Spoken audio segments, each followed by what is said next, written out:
할렐루야. 하나님의 말씀 데살로니가전서 5장 1절부터 3절까지의 말씀입니다. 데살로니가전서 5장 1절부터 3절까지의 말씀. 데살로니가전서 5장 1절부터 3절까지의 말씀 우리 함께 읽도록 하겠습니다. 시작. 형제들아, 때와 시기에 관하여는 너희에게 쓸 것이 없음은 주의 날이 밤에 도둑같이 이를 줄 너희 자신이 자세히 알기 때문이라. 그들이 평안하다 안전하다 할 때에 임신한 여자에게 해산의 고통이 이름과 같이 멸망이 갑자기 그들에게 이르르니 결코 피하지 못하리라. 아멘. 오늘 말씀, 주님께서 언제 오시는가에 대한 말씀입니다. 아마도 이 데살로니가 교회 성도들 가운데서 언제 예수님께서 오실 것인가에 대한 질문을 하는 사람들도 많이 있었을 것입니다. 또한 그 중에는 잘못된 주장을 하는 사람도 많았을 거예요. 어떤 사람은 이미 예수님께서 이미 부활하셨다, 이미 재림하셨다고 주장하는 사람도 있었고, 어떤 사람은 예수님께서 오실 날을 안다고, 우리들은 그 날을 안다고 주장하는 사람도 많았습니다. 그러한 분위기 속에서 사도 바울은 예수님께서 언제 오실지에 대한 대답을 정확하게 할 필요가 있었어요. 그것은 바로 예수님께서 언제 오시는가에 대한 대답을 가지고 있는 사람은 아무도 없다는 거예요. 우리 1절과 2절 우리 함께 읽겠습니다. 시작.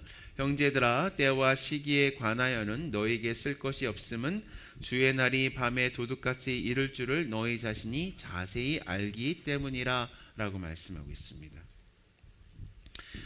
그러나 우리가 알다시피 역사상, 그리고 지금 우리 그리스도인들 중에서는 예수님께서 언제 오실지를 너무나도 알고 싶어하는 사람들이 정말로 많이 있습니다.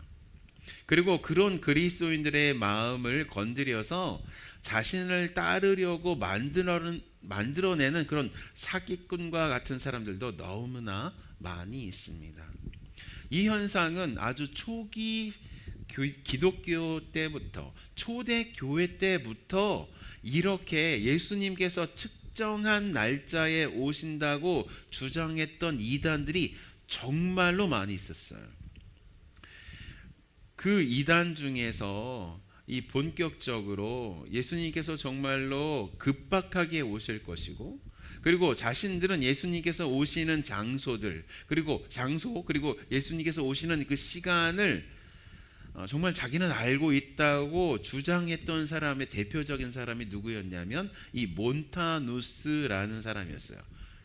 그리고 그 사람들을 따르는 사람들을 어떤 사람들이었냐고 말하냐면 몬타누스주의자라는 사람들로 명명했습니다. 이 몬타누스라는 사람은요, 자신이 보혜사 성령의 특별한 통로라고 주장했어요.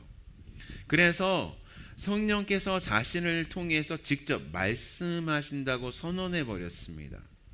그리고요, 지금의 그 터키 지방에 보면은 페푸자라는 동네가 있고 티미온이라는 동네가 있는데 거기에 예수님께서 오신다고 선언해 버렸습니다. 그들의 행동은 어디까지 이어졌느냐면 자신들의 그 성소가 있었던 그 페푸자의 교회 건물에 모여서 문을 잠그고 그 건물과 함께 집단 분신을 감행하는 행동까지 이어졌습니다. 그리고 그런 행동으로 이 몬타누스주의자들은 역사상 없어지게 됐습니다. 이게요, 계속해서 일어났는데 언제 또 이런 사람들이 많이 일어났냐면, 그러니까 서기 1000년, AD 1000년이 되는 시점, 그러니까 주님께서 오신 지 1000년이 되는 시점에 그리스도의 재림이 임박했다는 두려움이요, 그 당시 유럽에 아주 가득 퍼졌습니다. 그런데 정작 종말이 그때에 오지 않자 적지 않은 신앙적인 혼란이 발생했습니다. 그러다가 이런 혼란이 한 200년 정도 이렇게 지속되다가 이탈리아에 살고 있었던 수도사 요아킴이라는 사람이요, 1260년도에 종말이 온다고 선언해 버렸습니다. 그때는 유럽에 어떤 일이 있었냐면 몽골의 침략이 있었어요. 몽골의 침략이 있어서 수많은 사람들이 몽골군에 의해서 죽임을 당하고, 그리고 기근이 있었습니다. 역병이 있었습니다. 그런 일이 있으니까 어떻게 됐습니까? 사람들이 종말론적인 공포가 그들의 마음을 지배했었습니다. 그때 이 요아킴이라는 사람이 시작한 일이 있는데, 그건 뭐냐면 자신의 몸을 채찍으로 때리면서 이제 행진을 하는 채찍 고행단 운동이 폭발을 했어요. 그래서 종말이 오기 전에 죄를 회개하기 위해서 옷을 벗고 스스로 가죽 채찍으로 몸을 때려서 피를 내면서 거리를 행진하면서 찬송했습니다. 물론 1260년도에도 예수님께서는 재림하시지 않으셨어요. 또한 얀 마티스라는 사람이요, 자기를 종말의 예언자라고 선언하고 1534년에 독일 뮌스터를 새 예루살렘으로 선포하고 예수님께서 그곳에 재림한다고 선포했습니다. 그리고 그 뮌스터에 있는 사람들의 사유 재산을 빼앗아서 공동 소유로 만들었고, 구약 족장의 문화를 따라서 일부 다처제를 시행했고, 자신이 왕이 되어서 공포스러운 정치를 해가지고 사람들을 탄압했습니다. 그 결과 어떻게 됐을까요? 다른 정치 세력과 전쟁을 하게 되어서 결국 모두 다 죽게 되었습니다. 미국에서도 이 시한부 종말론이 미국을 강타한 적이 있습니다. 1844년에 윌리엄 밀러라는 사람이요, 10월 22일에 예수님께서 재림한다고 선언했습니다. 그런데 그런 일이 발생했습니까? 발생하지 않았습니다. 그래서 그런 일이 발생하지 않고 나자 어떤 일이 일어났냐면 그 사람들이 하나의 이단 종파를 만들었습니다. 거기가 어디예요? 제7일 안식일 교회입니다. 그리고 지금까지 그것이 이어지고 있어요. 그리고요, 찰스 러셀이라는 사람이 1914년, 1918년, 1925년, 1975년에 종말이 온다고 주장했습니다. 이 사람들은 뭐라고 주장했냐면 예수님의 그 부활의 그 재림에 부활체로서 참여하려면 14만 4천에 끼어야 한다고 주장했어요. 이들 누굽니까? 여호와의 증인입니다. 왜 이렇게 역사상 수많은 사람들이 예수님께서 오시는 날짜를 안다고 주장을 했고, 어떠한 방법으로 자신만 예수님의 오심을 안다고 주장했을까요? 어떠한 방법으로, 어떠한 생각을 했기 때문에 이들은 다니엘서 계시록에 나오는 숫자를 특정 역사적인 사건에 끼워 맞히는 식으로 예수님의 재림을 예언했어요. 또한 그들이 그 당시에 일어나고 있었던 전쟁, 역병, 경제 위기에 발맞추어서 예수님의 재림을 예언했습니다. 그런데 어떻습니까? 예수님께서 오시는 그 배경을요, 오늘 말씀은 어떻게 설명하고 있어요? 3절입니다. 우리 함께 읽겠습니다. 시작. 그들이 평안하다 안전하다 할 그때에 임신한 여자에게 해산의 고통이 이름과 같이 멸망이 갑자기 그들에게 이르리니 결코 피하지 못하리라 라고 말씀하고 있어요. 그러니까 이 모든 일들이, 이 거대한 환난과 이런 모든 일이 일어나기 전에 예수님께서 오시기 전에 뭐가 임한다고 하는 거예요? 평강이 임하는 시기가 있다는 거예요. 와, 이 정도면 살만한 세상 아닌가? 이렇게 된다는 것입니다. 그래서 세상에서 일어나는 전쟁, 역병, 경제 위기가 예수님께서 오시는 것의 증거가 아니라 성경 말씀이 그대로 이루어지고 있는 현상이 바로 예수님께서 오시는 것의 증거라는 말씀입니다. 거기다가 오히려 성경은 이렇게 예수님께서 오시는 것을 누구도 알지 못하기 때문에 평소에 우리가 하는 일을 성실히 하는 것과 복음을 성실히 전하는 것에 집중해야 한다고 말씀하고 있습니다. 그러나 성경은 그냥 마음을 놓고 살라는 것이 아니라 언제라도 예수님을 맞이할 수 있는 마음의 상태가 되어야 한다고 말씀하고 있습니다. 3절이 그렇습니다. 그렇죠? 그들이 평안하다 안전하다 할 그때에 임신한 여자에게 해산의 고통이 이름과 같이 멸망이 갑자기 그들에게 이르리니 결코 피하지 못하니라 라고 말씀하고 있어요. 또한 예수님께서 뭐라고 말씀하고 있습니까? 그 누구도 예수님께서 다시는 온 일 모르신다고 이렇게 말씀하고 있지 않습니까? 마태복음 24장 36절을 보니까 그러나 그날과 그때는 아무도 모르나니 하늘의 천사들도 아들도 모르고 오직 누구만 아버지만 아시느니라 라고 말씀하고 있어요. 그러니까 예수님의 재림을 우리는 어떻게 해야 돼요? 열망해야 합니다. 열망하고 기대해야 합니다. 그리고 준비해야 합니다. 그렇게 하되 말씀에서 벗어난 주장을 멀리해야 한다는 거예요. 특별히 어떤 주장을 멀리해야 돼요? 우리들은 하나님과 너무나도 가까워서 예수님 오시는 날짜를 알고 있어. 그렇게 얘기하는 사람들의 가르침은요, 절대로 들어서는 안 됩니다. 절대로 들어서는 안 됩니다. 물론 사회적인 현상 그리고 세상의 움직임을 가지고 이제 예수님 오시는 것이 임박했다고 경고하는 그런 것들 우리가 받아들일 수는 있어요. 그래요. 우리가 유심히 보고 그럴 수 있구나라고 생각해야 됩니다. 그런데 예수님의 재림의 증거를 거기에서만 찾아서는 안 되는 거예요. 그거는 참고사항일 뿐입니다. 참고사항일 뿐입니다. 그때에도 제가 말씀드렸잖아요. 유럽에서 서기 1000년이 되는 그 즈음에 많은 일들이 있었다니까요. 거기에 뭘 끼워 맞췄을까요? 요한계시록을 끼워 맞추고 다니엘서를 끼워 맞춰서 설명했다는 것입니다. 그런 일이 일어났을 때 우리는 준비해야지. 예수님께서 다시 오시는 거 준비해야지. 거기까지입니다. 그러니까 직장 버려서는 안 되는 거죠. 그렇죠. 직장 버려서는 안 됩니다. 직장을 잘 다니시기 바랍니다. 잘 다니시길 바랍니다. 그런데 뭡니까? 예수님 다시 오시니까 준비해야 하는구나. 정말 이 세상에 있는 그 모든 일들이 다가 아니구나.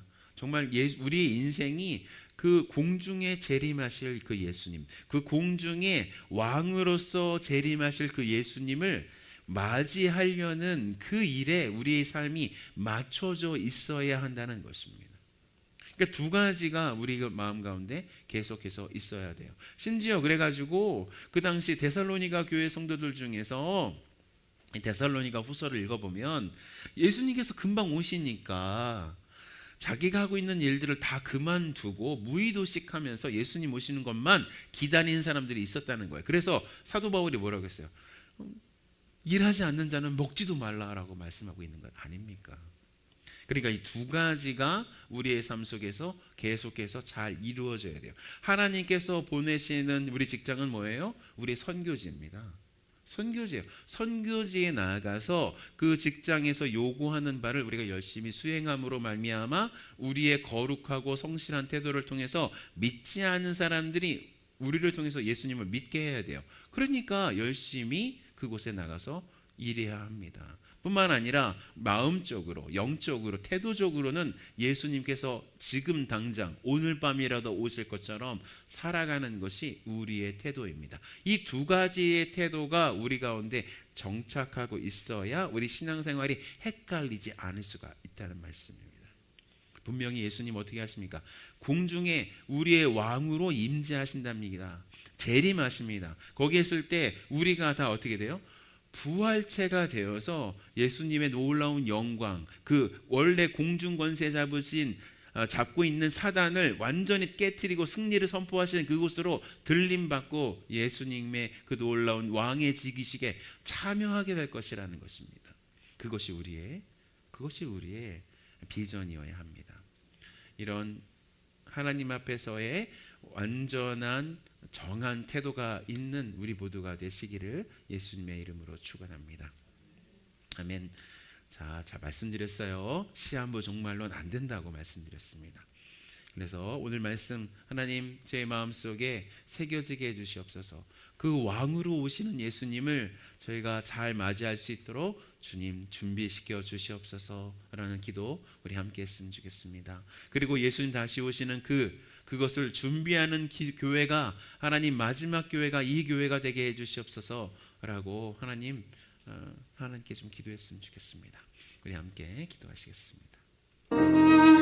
하나님 아버지, 데살로니가전서 5장 1절부터 3절까지 형제들아, 때와 시기에 관하여는 너에게 쓸 것이 없음은 주의 날이 밤에 도둑같이 이룰 줄을 너희 자신이 자세히 알기 때문이라. 그들이 평안하다 안전하다 할 그때에 임신한 여자에게 해산의 고통이 이름과 같이 멸망이 갑자기 그들에게 이르리니 결코 피하지 못하리라. 하나님 아버지, 이 말씀이 하나님 아버지 저의 마음속에 저의 삶의 태도 속에 새겨지게 해주시옵소서. 지금 당장이라도 예수님 오시는 것처럼 살게 하여 주시옵소서. 하나님, 그렇다고 주님께서 우리에게 맡겨주신 그 평소의 일을 하나님 그냥 간과하는 것이 아니라 하나님 그 일도 성실하게 하면서 주님께서 오시는 일을 담담하게, 그렇지만 굳건하게 준비하는 저희들이 되어질 수 있도록 주여 도와주시옵소서.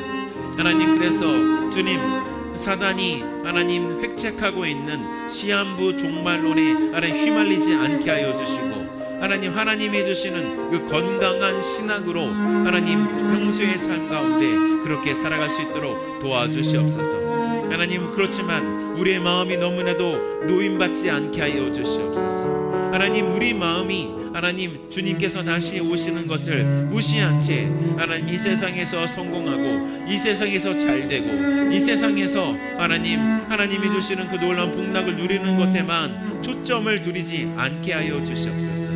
하나님, 그렇게 하실 주님의 이름을 찬양하며 또 찬양하오니 모든 영광 주님께서만 홀로 받아 주시옵소서. 하나님을 찬양합니다. 하나님의 이름을 찬양합니다. 하나님이 주시는 놀라운 은혜를 하나님 아버지 다시 한번 하나님 추구하며 하나님 앞에 나아가오니 주님께서 역사하여 주시고 인도하여 주시기를 주여 간절히 소원을 하는 마음으로 주님 앞에 나아갑니다. 하나님이 주시는 놀라운 은혜를 받아 누릴 수 있도록 주여 도와주시고 역사하여 주시옵소서.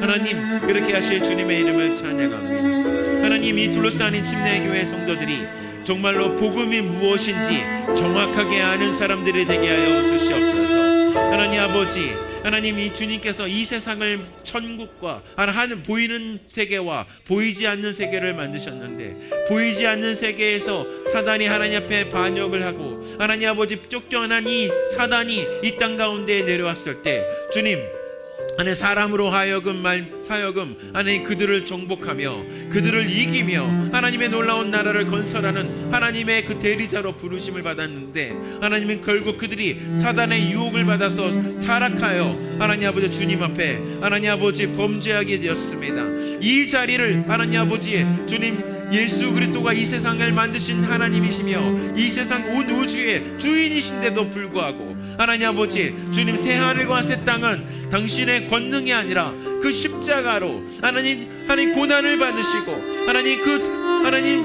법을 지키시고 하나님 죄를 짓지 않으시고 또한 하나님의 그 놀라운 영광을 하나님 아버지 주님 당신의 십자가로 드러내시며 그 사망을 사망시키시고 사람으로서 하나님 사단의 그 모든 머리를 밟아 이기시고 하나님 부활 승천하셔서 우리에게 그 증표를 주시고 하나님 우리에게 성령을 주시는 우리의 하나님이신 것을 다시 한번 고백하며 정확하게 알며 하나님 살아가는 저희들이 되게 하여 주시옵소서. 그러므로 하나님 아버지 주 예수 그리스도께서 이 땅 가운데 오실 때 우리가 하나님 이루실 그 주님의 그 놀라운 영광, 하나님 주님이 우리에게 맡겨주신 그 복음의 전파가 다 이루실 때 하나님 그 사단을 이기신 그 공중에 하나님 임하시고 우리가 하나님 부활되어서 주님의 그 놀라운 영광에 참여하는 자가 되는 이 놀라운 영광 가운데 하나님 들어갈 수 있도록 복음에 대한 정확한 하나님 정확한 하나님 인재가 있게 하여 주시고 정확한 인식이 있게 해주시고 그 복음을 따라서